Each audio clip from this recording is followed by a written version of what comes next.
So another day, another worry for basically businesses throughout Britain, because believe it or not, we don't have a trade authority, something that apparently, well, not apparently, we do really need. So ministers are facing calls to reassure businesses in key sectors including manufacturing and farming that they will be adequately defended from unfair trading practices after Britain leaves the European Union.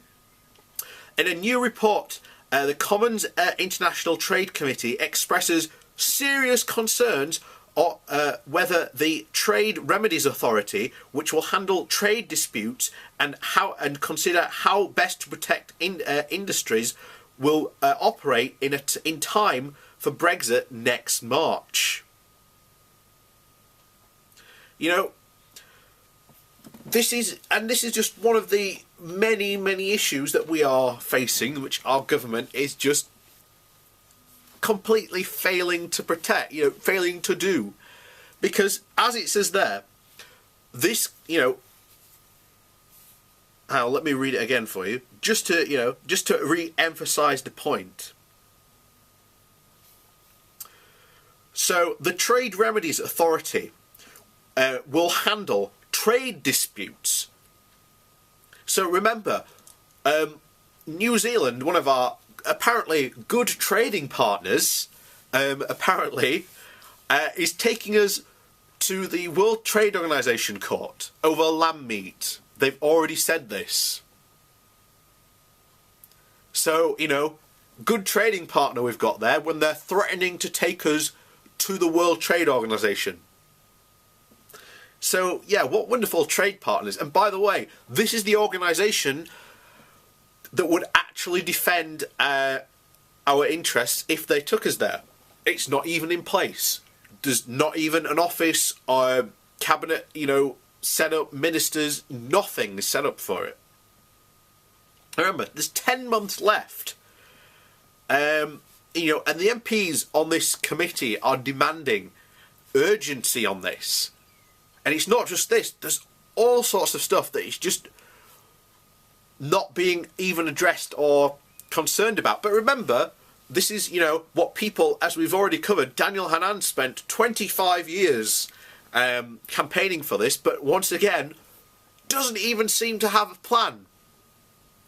And this is really what it comes down to, is that it was just thought by all these people, oh, we'll leave and it'll be fantastic. And no, it's not. There's reality. And as we've discussed multiple times in multiple articles, reality is coming home and is starting to bite. And you still get lots of comments from lots of people on, commenting on these videos, believing in this absolute fantasy. And this is worrying. This is really worrying that people just believe it, are just going, yeah, it'll be fine. You have when I did the thing about the government's own impact assessment analysis, from the government, you still have people saying that report was fake. And that, it's just, Ramona's hidden in some cloister somewhere. It's not. This is from the government, from the Department for Exiting the European Union.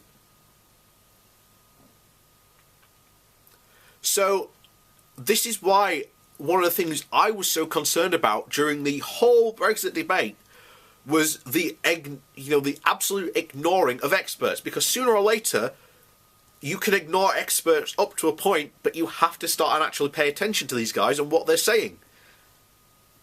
And I'm sorry, but I agree with experts. Look, I started my channel going after quacks who vehemently disagree with experts regarding medicine and things like that. And I tell you this now, the people who support these quacks and don't believe in the real medical expert, who say doctors who are, trained doctors are the real idiots. They're the real quacks. Prescribing you medicine that is, has a scientific backing to prove of its, that it works and that of its effects on the human body, compared to quacks who just go, well, we're learning from this guy who got it from a ghost, and it's called chiropractic, and it works. We'll even perform it on tiny children and babies, to cancer quacks who are just like, yeah, shove coffee up your ass 6 times a day and it'll cure your cancer. There's a really uncomfortable correlation between the people who support them and the people who are supporting Brexit, because they don't like to listen to the experts. Why? Because the experts are telling them things that they don't want to hear. They want to live in this world where 2 + 2 is 5. But all the experts are saying to them, no, 2 + 2 is 4. And you get this wonderful, roundabout. And, I've seen this loads of times, not only on the comments beneath my channel, but on all sorts of things. Of basically, they just fall back to the rhetoric. You want a perfect example, go and watch the Sargon Thunderfoot debate, where all Sargon does is just fall back on the we're leaving the European Union rhetoric that Leave just doled out. The nonsense sovereignty myth, he espouses that constantly. And here's the thing, and I always say this constantly, Sargon goes on and bangs about that he's willing to debate these people in an open forum, yet never once has he actually debated someone with actual knowledge on the European Union. Because to my knowledge, the only people Sargon has actually debated that oppose him, he went on the Majority Report and got destroyed. He had the debate with feminism with Kirsty Winters that went awful for him, and he lost. And then he had his debate with Thunderfoot, and Thunderfoot is not an expert on the EU. He is a scientist. But throughout all that campaign, there were lots of people out there who Sargon could have talked to, who are experts on the EU, who are experts on trade, and why it was important to stay on the EU. So why then did Sargon not talk to these people?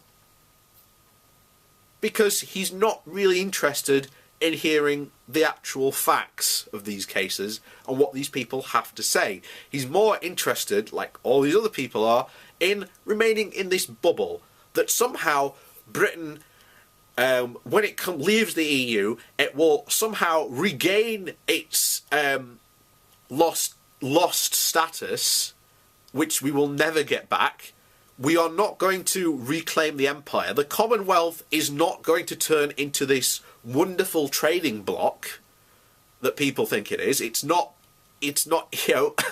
we do not share our values with most of these countries that you're saying. You've already got India saying, yeah, we're not interested in doing a trade deal with you.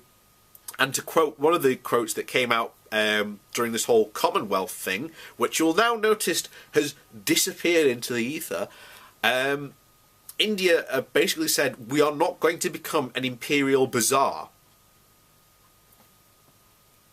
So, yeah, this is the where we are. And yet, you'd think an organisation as important as this, as just what we've been discussing, an organisation that is meant to protect British trade interests from unfair trade regulations, or if an industry or a company gets taken to court, they are meant to defend and represent that British industry. This organisation does not exist. And you have to ask that question now, is, are we prepared for Brexit? No, we are not prepared for Brexit at all. Because even now, today, with the clock counting down, we do not know what Brexit even means. We do not know the shape or form it will take. And I will continue to say, for the rest of my life, we are better off in the European Union. Because once we leave, all the stuff the experts said will happen will probably come to pass. If not even worse. But, This is what happens when you don't listen to experts.